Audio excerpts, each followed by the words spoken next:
حضور کی بارگاہ میں آپ کے ایک غلام حاضر ہو کر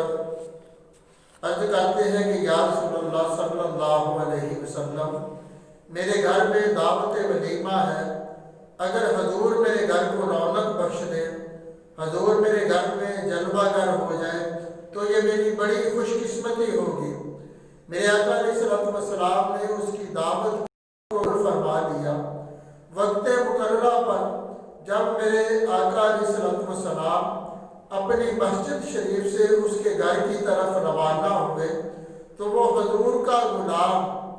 وہ حضور کا عاشق، وہ حضور سے محبت کرنے والا آپ کے پیچھے پیچھے چلنے لگا، چلتا جا رہا تھا اور حضور کے قدم گنتا جا رہا تھا۔ جب مسجد سے لے کر حضور اس کے گھر تک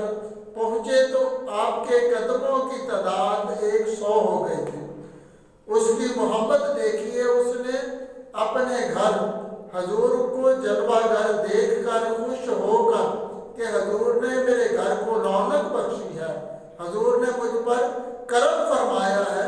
اسی خوشی میں اس نے حضور کے قدموں کے برابر 100 غلام آزاد کر دیا۔ جب دوسرے صحابہ کرام نے یہ معاملہ دیکھا تو فرمایا، حضور عرض کیا، حضور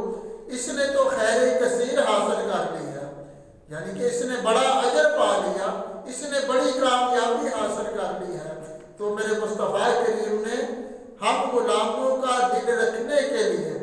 ہمیں حوصلہ دینے کے لیے، ہمیں خوشخبری سنانے کے لیے ارشاد فرمایا کہ اے میرے غلاموں، اگر تم میری ذات پر ایک بار درود و سلام پڑھتے ہو،